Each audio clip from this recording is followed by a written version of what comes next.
本日最後のセッションとなります。セッション4はムーンショットからアースショットへです。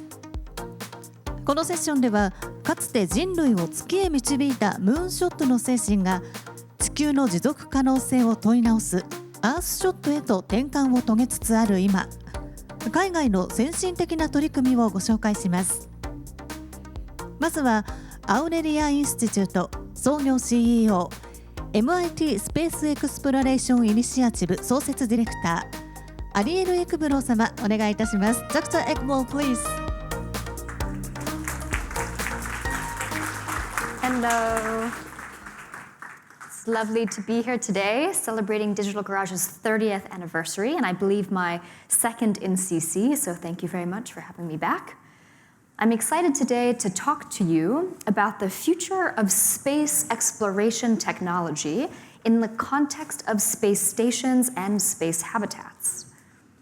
My organization, Aurelia Institute, was based on work that began at MIT, and we do three different things. So we do R&D for space habitats of the future.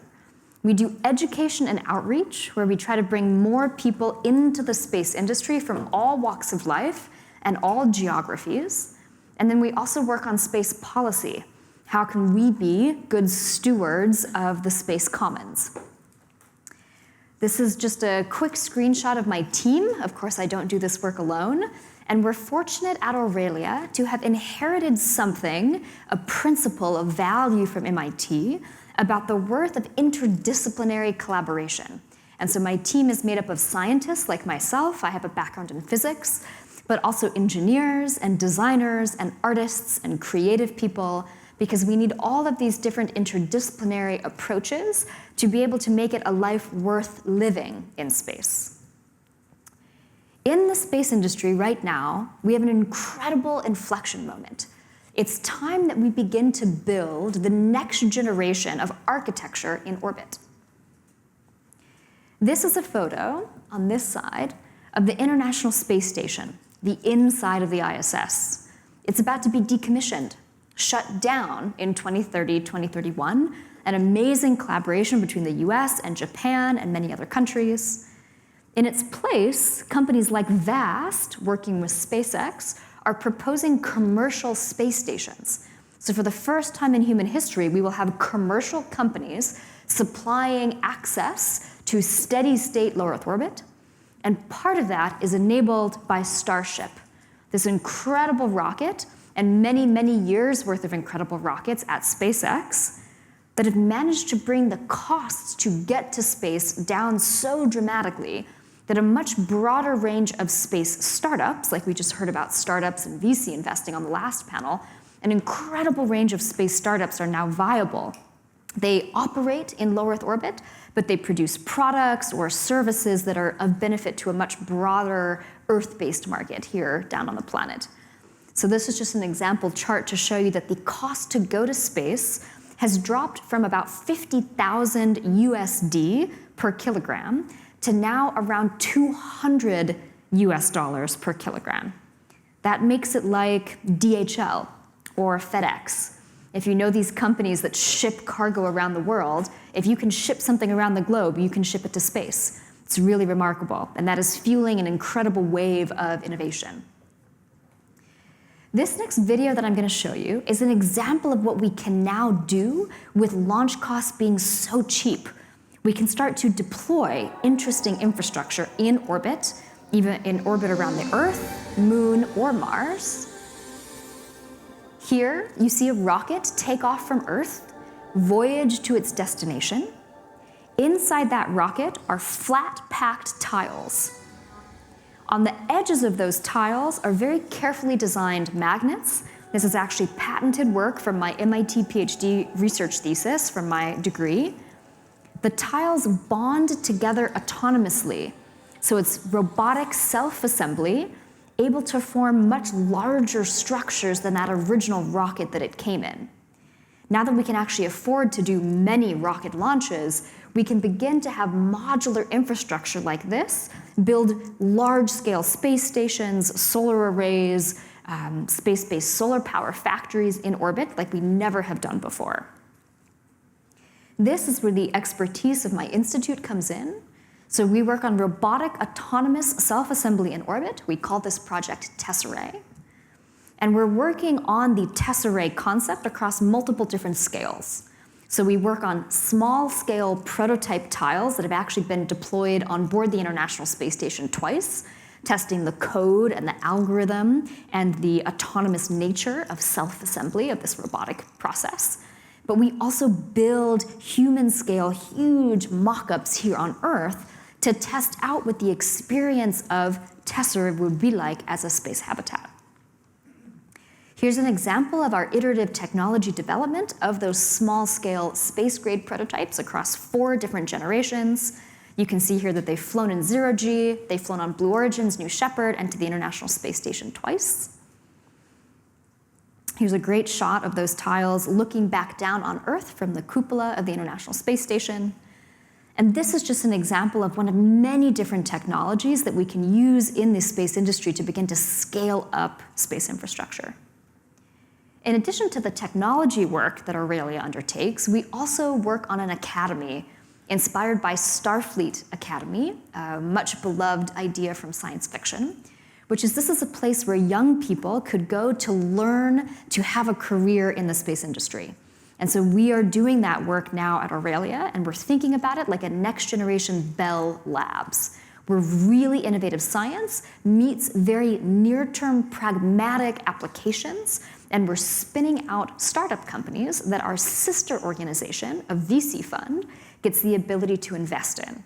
And this is, again, a sign of the incredible innovation and the costs being lowered to get to space, that we can begin incubating our own space technologies and investing in them as well.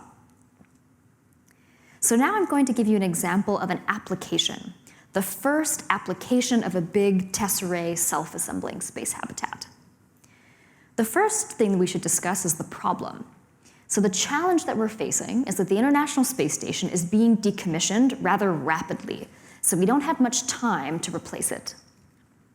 Our vision for these self-assembling buckyball spheres, essentially a glorified soccer ball, is to be able to use space architecture for the benefit of life on Earth. So you may have heard about space hotels and space tourism, but our initial application aims to use the environment of microgravity, when you're floating in free fall around a planet, to manufacture biotechnology products that cannot be made on Earth. So we're about to have this massive market gap when the International Space Station goes away, and NASA and JAXA and ESA and others have done decades of really exceptional biotechnology research on the ISS, so we can't afford to lose that capacity. And now what we want to do is we want to scale it up. So we're going to build a module even larger than the original International Space Station, utilizing this robotic self-assembly that allows us to build larger than our biggest rocket payload fairing. And inside the facility, when you have microgravity, so your experiments are floating, you can make things that you cannot make on Earth. 2 really great examples in the biotech domain. A lot of biologists are looking at these tissue clusters called organoids. They're models, artificial models of organ tissue, to test cancer drugs and Alzheimer's drugs. And it turns out that these drugs perform much better when they're able to be tested on actually accurate aging models, and those organoids age better in 0G than they do on Earth. So all of a sudden, we have a huge opportunity to advance the cures, advance the science to curing these diseases using tissue grown in 0G. Another great example is artificial retinas.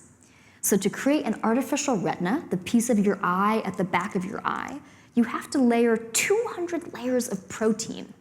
And if even one of those layers sags just a little bit due to gravity, the entire project is lost, because 200 layers will amplify that error quite significantly. But in 0 gravity, when you're floating, those 200 layers layer perfectly. So you're able to make a pure, perfect cell matrix and a very high-quality artificial retina. The company that has pioneered this technology, even better, has figured out how to stabilize it. So after you've made this retina in orbit, you can stabilize it and send it down to Earth where it would cure macular degeneration, so the prevalence of blindness that increases as we age. It's a really amazing example of the use of space technology for the benefit of life on Earth.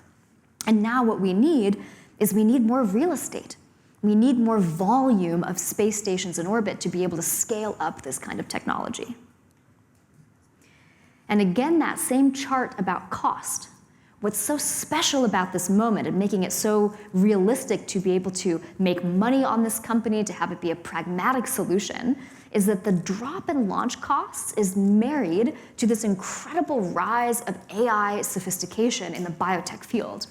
So we anticipate even more discoveries being made available as we unite these two technology trends together. To give you a quick sense of the landscape, this is not science fiction by any means. There are already companies actively doing this in orbit with the International Space Station, and that's why it's so important to make sure that we don't lose access to microgravity, that we don't lose access to a commercial space station.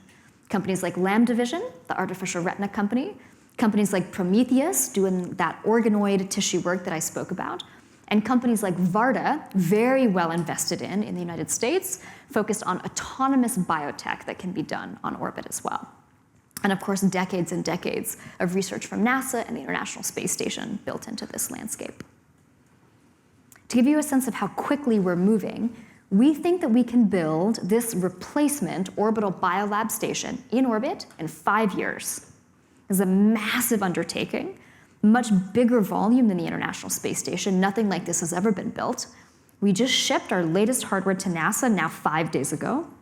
We're sending the next 32 tiles. The ball takes 32 tiles to assemble, 20 hexagons and 12 pentagons.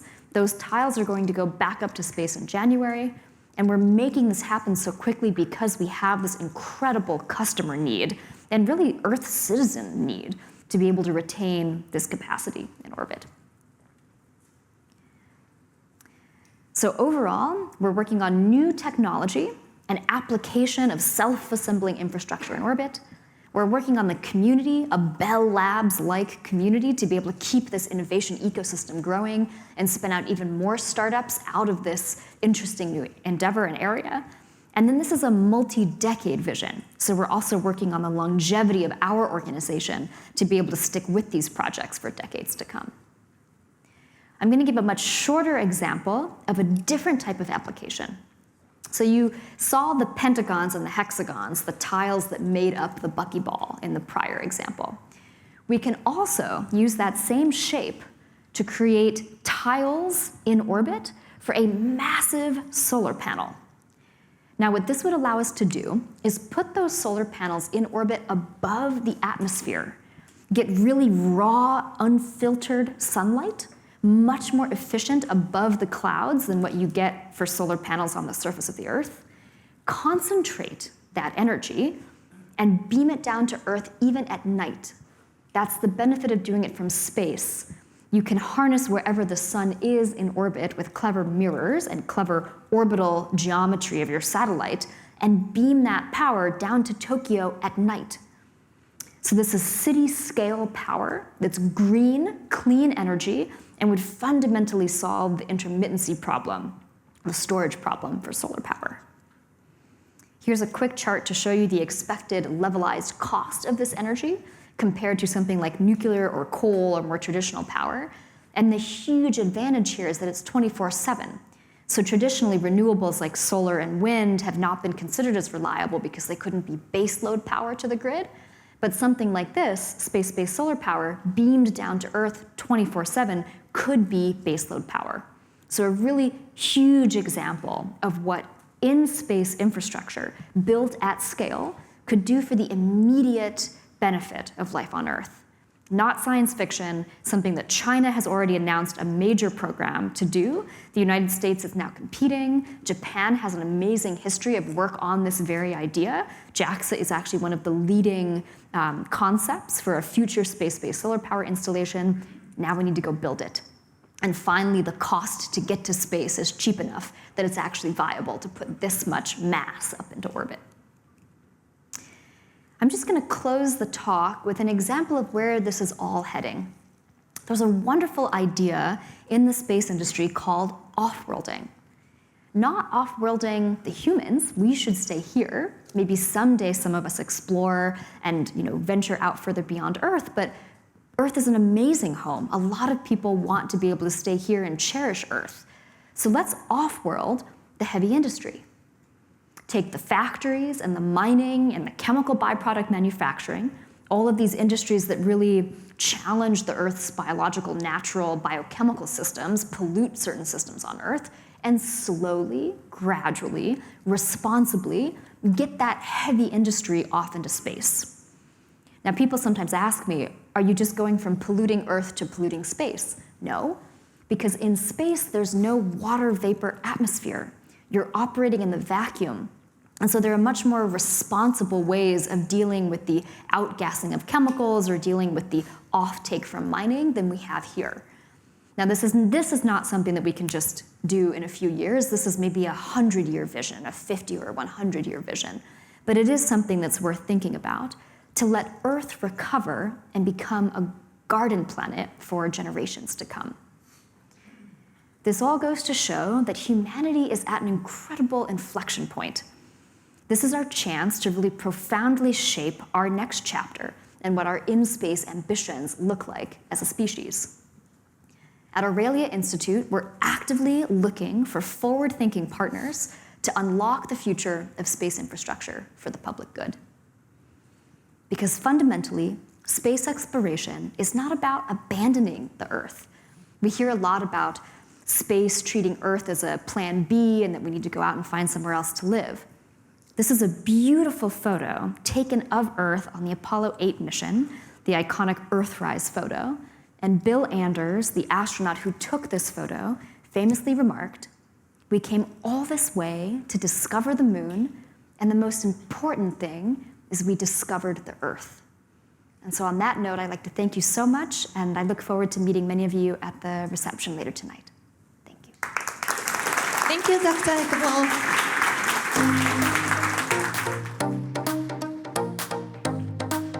続いて、ドゥルックホールディング&インベストメンツ CEO、ウジュワル・リープ・ダハル様、お願いいたします。Mr. Dahal, please go up to the stage.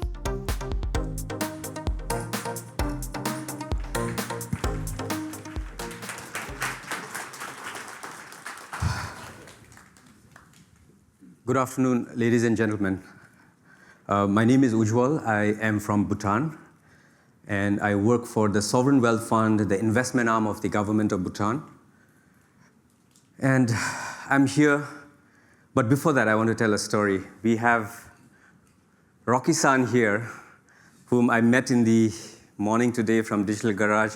He is in the Bhutanese national dress. It's called a go. Thank you for wearing. But there's a beautiful story about this dress. It was his father who was in Bhutan about 16 years ago, and he got the go back 16 years ago, and he was here today, and he realized that there are guests from Bhutan, and he got it, and I helped him wear it. It's not very easy to wear, but this is our traditional dress, and a beautiful story behind it. Thank you so much. And Bhutan is very, very rooted in tradition, and in culture. When you hear about Bhutan, probably you've heard about gross national happiness. Anybody heard about GNH? Right. I'm not going to try to explain it too much. And probably Bhutan is one of the few carbon negative countries. We are almost about 8 million to 10 million tons carbon negative every year. So those has been the roots of Bhutan's legacy, a small, humbly, a way to recognize Bhutan in terms of governance for good and through GNH, and also environmental conservation, a small leadership in that, what the world really needs. But Bhutan is changing, and that's the message I wanted to talk about. And I just have 3 agenda today: to introduce a bit about Bhutan, and Druk holding investments with the sovereign arm of the government, and to talk about investment strategy in Bhutan to see where we need partners, we need global partners to progress. and then to talk about an innovation strategy which goes with the theme of the conference here. So I have no more agenda than that. But as we look at Bhutan, as I mentioned, 70% of Bhutan's land mass of 38,000 square kilometers covered with forest, and probably one of the only countries that says in the constitution that 60% will remain forest covered at any point in time to come. So we really have to balance development with progress and conservation. And that's an area that we can innovate on, that we can work together with. His Majesty the King, where later Joey, and when we have the panel, we will talk about a new special purpose vehicle, Gelephu Mindfulness City, which is a special administrative region of Bhutan, where we can do policy innovation, where we can do technological innovation, where we need the best of minds from around the world to work with us together and to build a conversation. Today morning, when Rinpoche Tenzin from MIT was talking about building an empire and building a universe, I do want to mention boldly that probably Bhutan is the place where we can start conversing about building a universe in the age of AI. And I want to pitch this to all of us to see how we can start that conversation in Bhutan, because we are rooted in the philosophy of GNH, and we have shown leadership in environmental conservation. So can we have a conversation on building a universe in the age of AI, on ethical AI, on responsible AI? So that's one of the areas that I thought I will talk about. And this is also one of the reasons why the Gelephu Mindfulness City, a special administrative region by choice, has been announced by His Majesty the King. And we're all working towards it. That's exactly one of the places where Joey-san is also involved with us in Bhutan. Of course, Druk Holding and Investments is the investment arm of the government. And we contribute about 30% of the GDP and about 40% of the government's revenue. We are a state-led economy, but very pro-private sector development. We are a small country and a developing economy. So I'm going to talk about a lot of aspects about investments and a lot of aspects about innovation strategy, which goes with a lot of the themes that we talked about from morning today. And the reason I'm here again is to see how we can work together, because we cannot do this alone to develop a leapfrogging economy in Bhutan. So a 10x journey of DHI rooted in managing portfolio companies, an investment strategy, and an innovation strategy. DHI has a bunch of companies that we look at different shareholding patterns. And we need to grow this to bring innovation in these companies. And these are the companies that provide the basic investments to the government and budget to the government and the country's GDP. But we need to leapfrog this. So some of the areas I want to quickly talk about is we have 5 focus areas, and if any of these resonate with us, I would love to communicate and build partnerships, build collaboration. First is energy and resources, and I'm going to spend a little bit of time in energy and resources of Bhutan, because we have 36 gigawatt of hydropower potential in Bhutan. And these are green energy. Today, we are 100% powered by hydropower, probably the only country in the world again. And we have zero thermal, we have zero coal, and nothing else. It's only hydropower. And there is a negative to that also, because we do not have the firm power required. We do not have the base load required for 12 months, because we are 100% hydropower based. But that also brings in a lot of opportunity for us to invest in portfolio of green energy, and that's one of our investment strategies that I wanted to bring about. We're also very open to discussing mining and minerals, sustainable regenerative mining and minerals.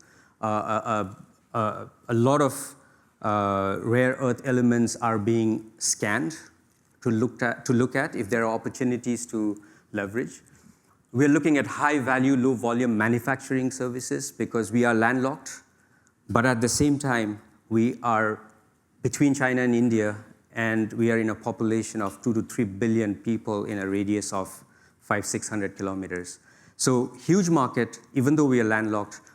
the market is there. So there's an opportunity there. Of course, on infrastructure and global securities. But very heavily connected to India. So power grid is one of our major economic resource, the hydropower. We have a 3.6 gigawatt of hydropower energy, but there is a capacity of 36 gigawatt.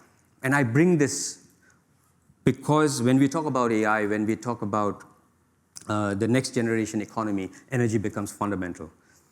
When we talk about 36 gigawatt of hydropower, we have a national plan of developing 20 gigawatt of hydropower and solar. We are talking about $30 billion North investment. Bhutan is a 3 billion GDP country. In next 15 years, when we have to develop 20 gigawatt of hydropower and solar, we are looking at $30 billion plus just in the energy sector. And we feel that this is an opportunity to see if we can combine this in our strategy to build data centers in Bhutan for training of AI algorithms. And this is one thing that we are very interested to see how we can take forward.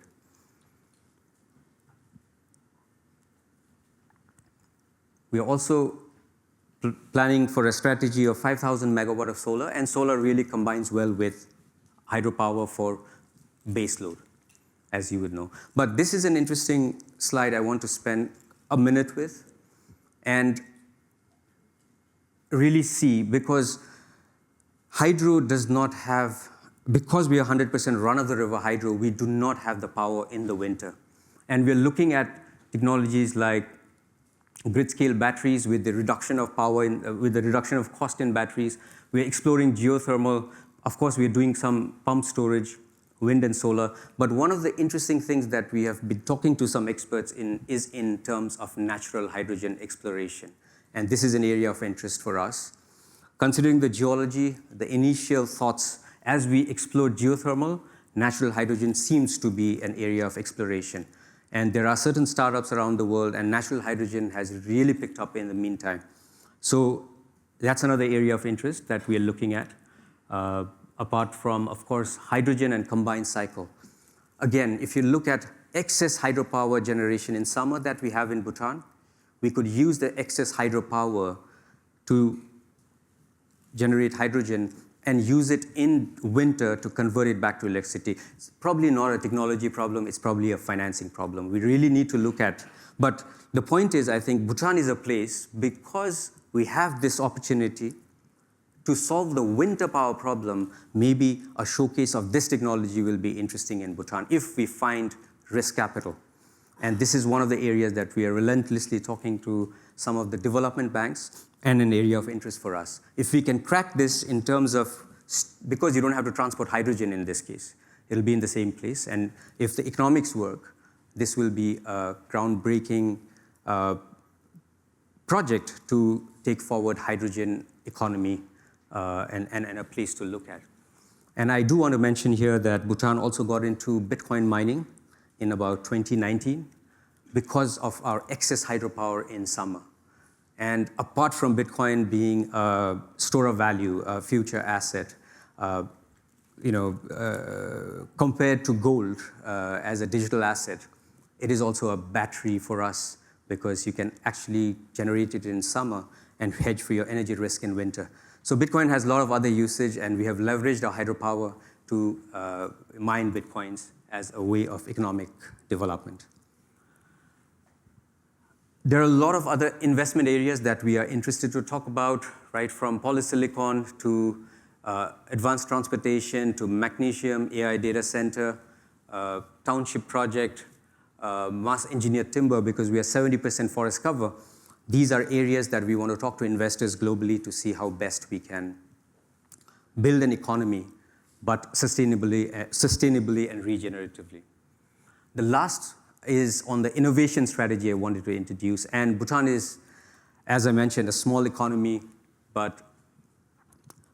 and it's known for tourism, agriculture, hydropower economy till now. That's how we know Bhutan, apart from GNH, and apart from being an environmentally conscious country with good governance. So the aspiration here is to build an innovation economy, innovation as a pillar of Bhutanese economy. So how do we do that? How do we bring about? We have a six-pronged strategy, if you look at it, the three corners of the triangle and three sides of the triangle. And this is where I urge all of us, innovators, thinkers, funders, academicians, everyone to come together and consider Bhutan as a place for innovation. We have established the Super Fab Lab with MIT a couple of years ago, and a lot of very interesting projects with MIT is happening. The one Joey talked about in the morning on Voxel project is something that we're going to go ahead and do the research at Super Fab Lab with cutting-edge technology available to build prototypes. We're also working on nanosatellites with the government, the GovTech agency in Bhutan. So a lot of innovative things as facilitators is happening, including setting up a multi-channel national fund, which I'll talk about a bit which will support seeding and pre-seeding of ideas, and a lot of other projects that we're doing. So we urge all of us to see how we can come together, the best of minds to innovate. And Bhutan, being small, has the opportunity to be agile, to be nimble in terms of policies and innovation. And with the Gelephu Mindfulness City, the special administrative region, innovation strategy and innovation economy is something that we urge us to discuss together. To make an impact on innovation, of course, mentoring is one thing that we look forward to our younger generation. It's important for us. If you go to a school in Bhutan today and ask, probably the answer you will get from the students, what do you want to be? They would generally say, oh, I want to be a doctor, I want to be an engineer. We really want this innovation economy that people and students and kids are given that confidence that they can be entrepreneurs, that the risk culture develops in Bhutan. And I heard my fellow colleague talking about Norway and how we should think big. And we should think global, market when we look at an innovation economy. And so this is something that we really require. And we're trying to build a fund of funds to see how we can build various capital, because we require risk capital. We require pre-seeding of capital. We require talent capital. And we are thinking of creating a fund of fund to see how we can create an innovation economy in Bhutan. I would love to engage with everyone to talk more about Bhutan, but to talk more about the opportunities about Bhutan and how we can work together to innovate and create better products and services that the world requires. Thank you very much.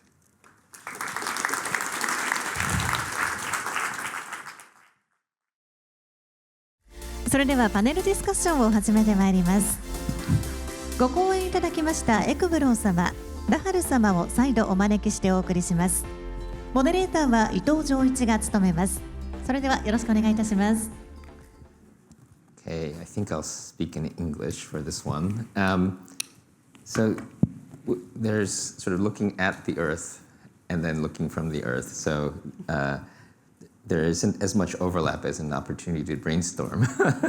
But Ujjwal, you didn't talk about space in your presentation, but can you share anything about what Bhutan is doing or has a relationship with space? It's closer to space than we are here. Yes. Thank you, Joy. Space, the government GovTech agency is the lead, which is the policy division of... We have Jigme from GovTech here. Jigme should be around here. There he is. Yeah. So GovTech is taking the lead. But as we are chatting backstage, I think there is an opportunity to look at space, because we have designed, I think we are in the third nanosatellite design right now. The first nanosatellite was actually designed in Japan, I believe in Chiba University. Yes, well, it's Kyushu University, but it's a professor who now is at Chiba. Our university. Right, and then the second one was designed and launched from India through ISRO. The first one was launched from US, and the third one is interestingly being designed at Bhutan with Bhutanese talent, with all the small experience we have had in the last two designs. and is scheduled for potential launching in a couple of months.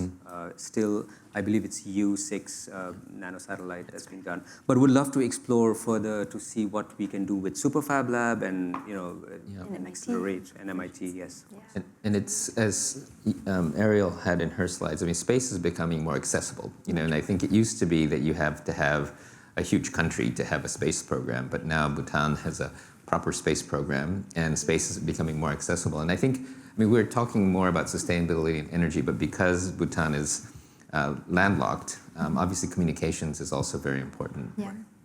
But do you see, you have a fund that's doing space startups. Do you see startups coming out of unusual countries, or are they mostly out of the US still? Yeah. Primarily, we see a lot of investment in new space startups in the US domain, but we have seen more and more growth here in Japan, certainly in Europe, a few startups coming out of Latin America, so new and emerging growth. And I think what your space program speaks to is that we have so many amazing opportunities now for emerging space agencies in countries that didn't traditionally have a space program, because space is becoming so much more accessible. These nation states that now have a chance to participate, it's really amazing to see what they are doing with their nanosatellite programs. Nanosatellites are a great way to build experience in the space industry.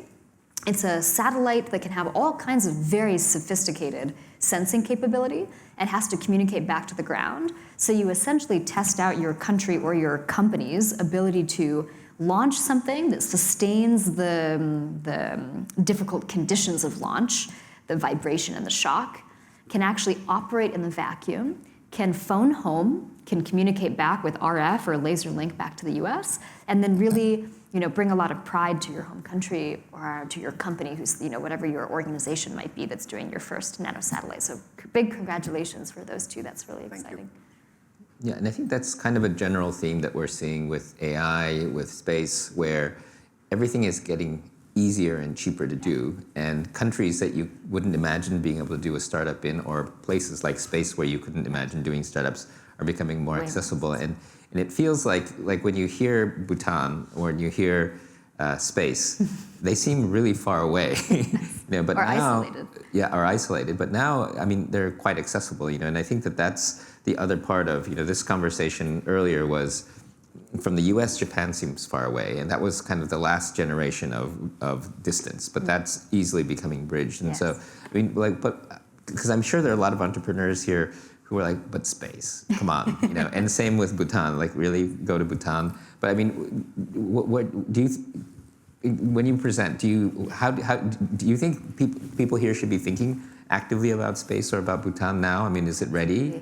I think it is ready, and one of the ways that I've been trying to encourage companies to think about space, don't consider it as a sector that may or may not be relevant to your business. Think of it as a domain. It's a physical domain. It's an emerging market off of the surface of the Earth into the cocoon of low Earth orbit, where all business functions will play. So there'll be hospitality, there'll be entertainment, there will be energy, there'll be fundamental new science like biotech. We already have Hollywood wanting to film the next Mission Impossible movie in space. We have Hilton wanting to do space hotels. You can imagine that this is a very active domain exactly because of what Joey commented on. The costs now are so low, it's so much more accessible. So absolutely, I think if there's entrepreneurs in this audience contemplating starting a new company, you can start an AI and space company today. Interesting combination of some of the leading deep tech technologies out there, and have a really compelling business model. And then I think going to Bhutan, it's still a little bit far for people who aren't, but it's actually not that far. And as I was backstage with Taro-san, and you can come up with all these excuses for not going to Bhutan, but it's, as I said in the morning, there's always a way, and you should just go. Like, Ariel, you have to go to Bhutan. I would. But because I think we're building a platform there that's quite unique. I don't know if you want to talk a little bit about, what if you were an entrepreneur, what should you be looking at in Bhutan? What are the opportunities? Right. I think, as I mentioned about the Gelephu Mindfulness City, we are building a city which resonates with the value of Bhutan, but at the same time, it's thriving, it's regenerative, it's a mindful city to really see what is living in the 21st century, but also being an innovative city which brings economic progress. That's called the Gelephu Mindfulness City. We, as an entrepreneur looking from outside, probably the wolf that somebody was talking about today, is to really see the opportunity. As I mentioned, it's a huge, we are in the center of a huge landmass with a huge market, unserved market. There's going to be an international airport that is started construction as we speak. Hugely, heavily supported by India, with whom we have a wonderful relationship. And this falls right in the border of the state of Assam in India and the plains of Bhutan. Bhutan is a very mountainous country, but this is one portion of land, about 2,500 square kilometers, where we can really be innovative in terms of policies because it has 100% administrative, legislative, and judicial powers as a special administrative region given by His Majesty the King. So you can think about it as a place where we can innovate in policy, where we can innovate in regulations. So new biotech companies can really work together in terms of building policies and regulations that resonate for innovation, but at the same time being ethical of what we define it. Or we could look at AI and conversations in mindful AI and responsible AI coming out of it. So as an entrepreneur, I would really look at Bhutan as being a place for innovation and a place ready to engage with the world at this point. I also wonder if I could build on that. The idea of a mindfulness city might be a very good place to do space governance design, because we have a huge blank slate in space. We're trying to figure out how to govern territories like the moon, where the 1967 Outer Space Treaty says no one can own the moon, and yet we know US and China and Japan and others are going to fight over that territory. I think it might be a really interesting idea to marry what you just described as this open-mindedness, this kind of freedom to innovate and think differently with one of these areas that we're trying to get a lot of multi-stakeholder coordination. So you know Jessie Kate from Planet Labs, right? So because she does space for law, open but she's working with me on the digital policy for Bhutan. Okay. So we have a conference coming up next week, and it's the new graduate school at Chiba Tech. And so we have a team, so Jessie Kate and Sophia Wang and others from MIT, and they're working on space and digital policy. And because, as Ujjwal says, we're building from scratch, we don't have incumbents like big publishers and things like that. So we're talking to the Internet Archive, and we're talking to AI companies, and we're trying to make it a very sort of permissionless, free, and also crypto. So as Ujjwal pointed out, the king started Bitcoin mining in 2019, and we have a reasonable Bitcoin reserve. We've got a whole team of people that can run data centers. But if you think about it, Bhutan is stuck between China and India, and China and India are both somewhat crypto negative. So we're a little crypto oasis, and so we have that going. And we have some people like Aya Miyaguchi was just in Bhutan, and she's helped the Ethereum Foundation's helping with so all of the digital registries, the land registry IDs, they're all based on Ethereum. So it's a very cool living lab, Web3 friendly place. Okay. And as Ujjwal says, I think the other thing is, I have to be careful how I say this, but like India is very difficult to do business, and we know like Teru Sato is probably the premier Japanese entrepreneur and investor in India, but it's really hard. And it's kind of like different hard than China, but it's still hard. We were joking backstage that in China they say there's always a way, and the Indians kind of say that too. But it's also because they don't follow rules. They just do it. And whereas Japan, everyone follows the rules and doesn't always find a way. But it makes it also complicated because if you don't understand the system. But I think what we're trying to build in Gelephu is a very India-friendly, but reliable, clean, non-corrupt legal system. So we're bringing this Singapore law, we're bringing the financial regulatory system from Abu Dhabi, ADGM. And I think India has something like 78 or 79 million backlog court cases. So if you get into a commercial dispute, it takes years and years and years. So just things like that. And so it's similar to what Singapore was to China, where you can go and set up a business and you have lawyers and courts that work. And so I think there's the crypto piece, there's the entryway into India, there's lots of renewable energy reserves. So it's kind of an interesting place to try to look for. A lot of great experimentation. Maybe just to add on, what you mentioned about conversation space and all the potential of getting the best systems that has worked around the world. We're not trying to create the new legal system or the market regulations, and also getting people who have been there, done that into the city as we train our own young generation to lead the bureaucracy. If bureaucracy is the right word, eventually. So we're not trying to create something new on that front, but trying to get the best to give the confidence to investors. So conversations in space policies and regulations, which is innovative. Nature capital accounting is another project we're looking at because Bhutan is good for nature. Can we be the nature capital accounting capital in the world? We created the national digital identity on blockchain. And again, actually the first country in the world, a sovereign country in the world to have a digital identity completely decentralized. We have 350,000 plus Bhutanese already enrolled with a foundational identity on a digital wallet. And that becomes the foundation for, with an identity on the internet, foundation for a lot of other e-commerce to everything else to evolve. So a lot of innovation happening, Joey, as you are aware. And I guess it's because it's a small sovereign country. But this is not necessarily your area, but you must know. What's the deal if you're in a satellite, if you create a new space station and you're creating a Tesseract environment, what's the governing law? So it's governed based on the law of the company or the law of the country where the company is based. And it's also related to the law of the country where it launched from. So most US-based space companies, that's relatively straightforward because we launch from the US and the company is based in the US. It can get a little bit more complicated if you're launching from French Guiana, but you're a US-based company. So fundamentally, the US government is very interested in regulating my behavior because any liability that I create or any damage that I create from my company in orbit ultimately comes and rests with the country where I'm domiciled, which is the US. I see. So I wonder if we should think about launching from Bhutan. And it's close to the space. We've joked about doing something like pirate radio from the 1967. It's a pirate radio rover on the moon that could broadcast, do a moon bounce, or could broadcast to all countries on Earth, even repressed countries where it's hard to get information in. And so it'd be interesting to think about which country is most strategic to launch that project from, if you're then going to be doing, really open source information beaming down. Maybe it's Bhutan. It's interesting. It's also interesting that we have this kind of Media Lab MIT connection because I think both Bhutan and space are very high tech in certain ways because we can leapfrog and test things. But because talk a little bit about how the Center for Bits and Atoms and the Fab Lab works, and I mean that's also a potential space connection, right? Oh, absolutely.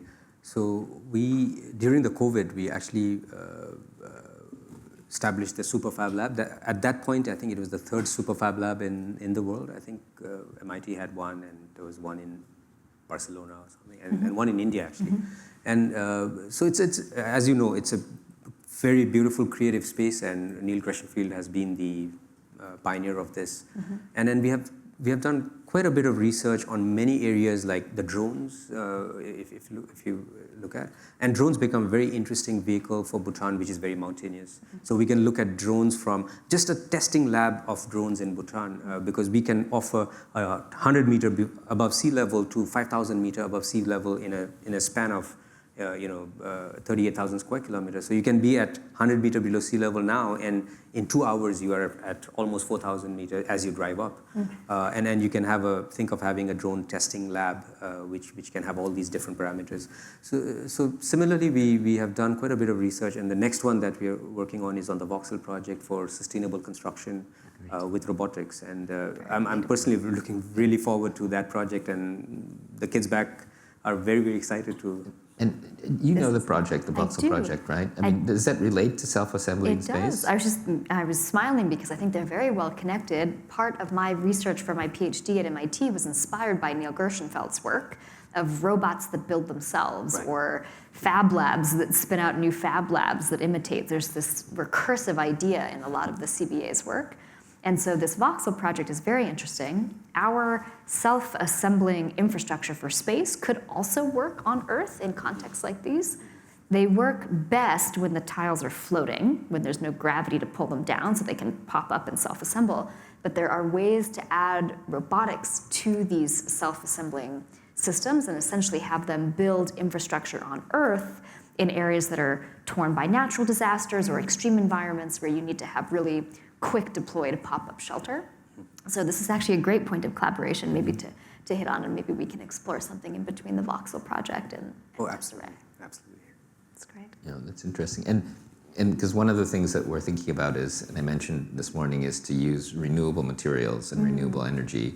But I think both Bhutan and your approach to space is very sort of sustainability and climate oriented. But what does the world feel like right now? I mean, do you think people care as much as they should, or I mean, because you've been raising funds, both philanthropic funds, and I don't know how are you? Great question. I think within the space field, there's a lot of understanding in the U.S., even with the administration change, that space is still a really huge priority. But I do think space as an industry, we're facing a major backlash from the public. After Richard Branson and Jeff Bezos went to space in 2021, the media began talking about space as something that was frivolous or only for high net worth individuals or something that was very exclusive. And so what we're trying to do is push back on that narrative and say, actually, space is for everyone. Space is a domain that we're trying to democratize access to. And now that the costs are dropping, it's honest and credible to say that space is so much more accessible than it used to be. And so when I am going out to raise funding for space, so we raise on the nonprofit side to do really mission-driven work like Orbital Biolab, and then we also raise on the for-profit investing side to be able to put money into amazing new space startup companies. It can be difficult to convince people that space is an investment that will have a payoff on the time horizon that they're looking for. And so on the philanthropic side, that's okay because it's a gift. It's meant to really just power the next wave of humanity's progress. On the venture side, it's a good challenge to me to find space companies, even with the costs dropping so much, where the technology development is already de-risked enough that it's viable, it's credible that they would have an exit within 7 to 10 years. That's essentially the lifetime of our fund. But you said some Japanese companies seem interested, right? Yes, there's some fantastic Japanese space startups that are leading the way in the lunar environment. So iSpace, really amazing company. They will succeed. I know that they've done a couple missions to try to land on the moon, but they're getting there. I think they're really improving their technology. Astroscale, of course, looking at the future of debris removal. One of the biggest challenges that we have, the tragedy of the space commons, is that we have so overly polluted orbit with all of these fragments of debris. So Astroscale is doing a really interesting job of leading the way and trying to do debris remediation. There are several smaller startups that I can't name yet that are stealth but are here in Japan. Really exciting ecosystem. And so when I heard the gentleman before from YC say, we need more Japanese companies, we do. And we're actually really starting to see them, even within the space industry, grow up here, which is really exciting. Interesting. I know, Ujjwal, is this your first time in Japan? No, you've been here before, right? I've been here before, but it's after 6 years or so I'm back. I see. So I don't know if you've started talking to companies, but I mean, how do you feel the traction is now for corporates interested in Bhutan? I think we'll start discussing from tomorrow. Today is our first day, but already with some of the emails that I've got, and especially I was talking about natural hydrogen today, and there seems to be a very interesting interest in natural hydrogen globally, and there seems to be certain interest in Japan also in terms of exploration, and so that's something that's coming up. Even in grid-scale batteries, I've talked to certain companies here, and they're interested. Hydrogen seems to be of interest. Of course, hydrogen is one of the, hydrogen, the classical way of electrolysis. And so I think from the last time I came more as a corporate, as an electrical, power engineer. Right? Power engineer, but now I'm looking at it more from a very overall perspective of innovation. So very different angle. What you just said and your comment before about natural capital reminds me of Andy Karsner and Earthshots, and that was where I remember very, very connected. And I wonder if there's something that we could also connect for this conversation with our space idea of off-worlding. If Bhutan is leading the way in assessing the value of nature and protecting it, that's something that space could contribute to in the long term, which is this idea of off-worlding heavy industry. How do we price the benefit of that to Earth so that the incentives are actually aligned to get mining companies to let go of their mines here? It'll be very difficult to do, or to get chemical byproduct, huge factories to let go of their manufacturing here and do it in space. I wonder if there's an opportunity to think about Bhutan's leadership in the definition of natural capital to help incentivize the pricing and the appreciation of nature here and how we could preserve. Because one of the things, and we've talked to like Planet Labs and others, is that Bhutan, like Japan, has lots of forest. And most of the carbon credit systems are to prevent people from doing things that would create carbon, not for rewarding people who have locked carbon. So for countries like Bhutan, there isn't a lot of incentive to keep your carbon locked. And then there's like biodiversity and things like that. And because Bhutan is a carbon negative, heavily forested, happy, safe country, it's about not screwing it up rather than kind of like taking something that's screwed up and trying to fix it. And so the incentive structures right now are kind of messed up. And then and it's also the off-world. I think it's not taking things that exist in Bhutan and putting them into space. It's putting them into space from the beginning, so we can keep Bhutan not screwed up. And I feel like the space-based solar is pretty interesting because solar seems very clean, but if you have 80% forest, solar is going to strip the forest. And I think you do see solar farms starting to destroy certain types of places. But I don't. Have you seen the space-based solar before? And I don't know, Ariel, if you can tell us a little bit more about when we're going to see the first ones. So we have 2 or 3 companies in the United States who are already doing power beaming demos. So they've already shown that you can beam power across really large distances. The next step is to have them be able to capture the sunlight energy and then beam that power down to Earth. So I think within 5 years, we will see a very effective kilowatt, somewhere between kilowatt and megawatt scale, space-based solar power demo. It's 5 years? In 5 years, because Caltech already did it in a very tiny little power beaming demonstration, but I think we'll see somewhere between kilowatt and megawatt power in 5 years. What's the ideal ground station for that? The ideal ground station is existing solar panels. So that's the nice thing. Interesting. You just exactly. It's like a flashlight from orbit. It's just a concentrated sunbeam. What happens if you fly through it by accident? So there's 2 ways to do it. If you do it with infrared, which is just a concentrated sunbeam, you can shine it on existing infrastructure, so you don't have to build new receiving infrastructure, and a plane can fly through it. The only problem with infrared is you're going to get some efficiency loss when it goes through the clouds. So all that work that you did to put all those solar panels up above the clouds, you'll lose some of that energy if it's infrared, but it's safer. Top of the Himalayas. Yes. Could be there's a bunch of great science fiction actually about space things on the top of the Himalayas. But the other way to do it is with microwave power.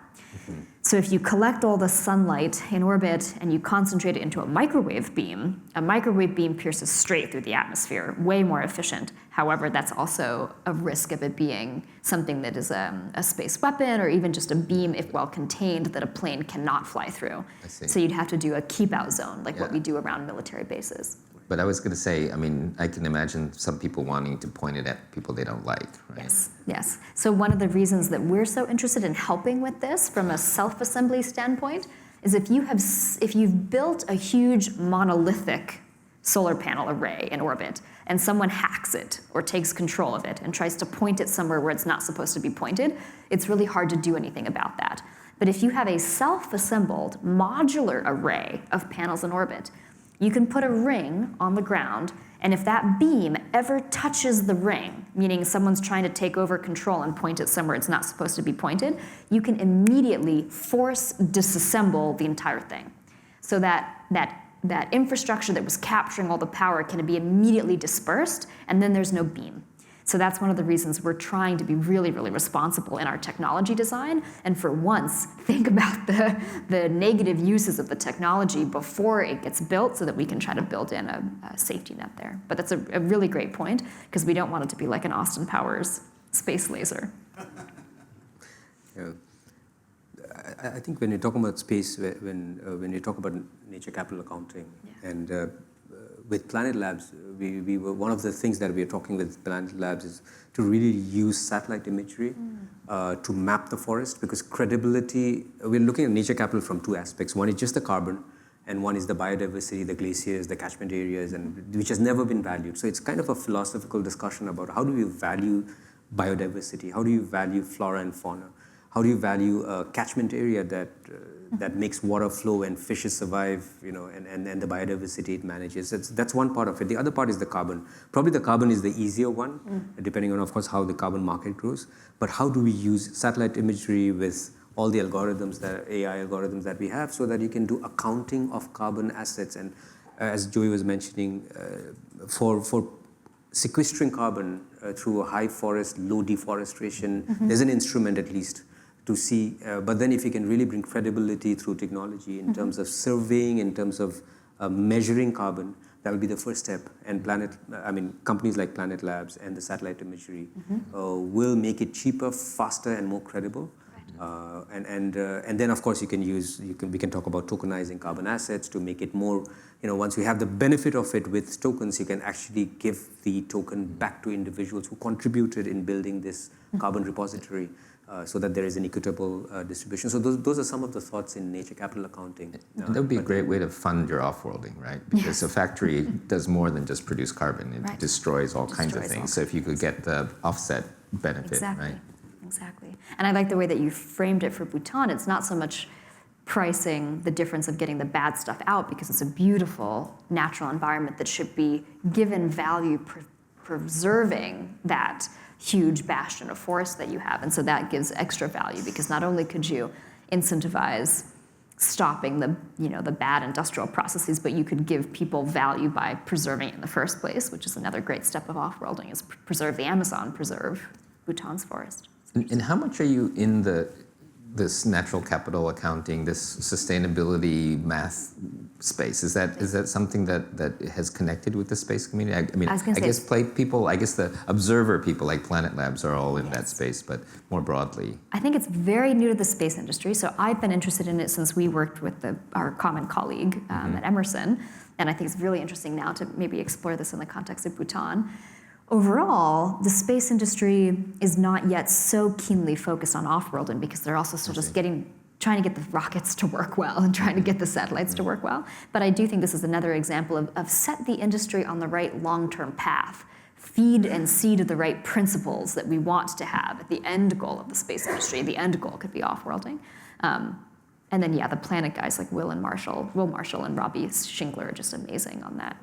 But I think, use the word goal. I think the goal is really important, and to kind of tie it back to this Zen AI thing. Bhutan is very Buddhist, and Bhutan is known for the king that said, gross national happiness is more important than gross national product.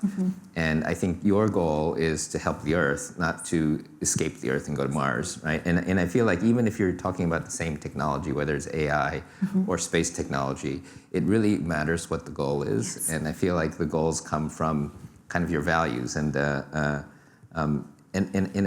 feel like collaborating across domains when you have similar goals makes a lot of sense. Makes a lot of sense. Absolutely. Indeed. And it's so interesting, because the word Earthshot, Stuart Brand said it for us. So the Digital Garage community had been using the phrase, and then the Earthshot VC people started using the phrase. Yeah. And it's kind of interesting, because a bunch of random people have started using the word Earthshot, but they're all kind of have a similar sensibility. So it's interesting how words can attract as well. But, well, thank you. So we used the word Earthshot. We had two completely different things, but hopefully we were able to talk about a few things that overlapped. Absolutely. Thank you very much. Thank you, John. Thank you very much. ありがとうございました。どうぞご覧ください。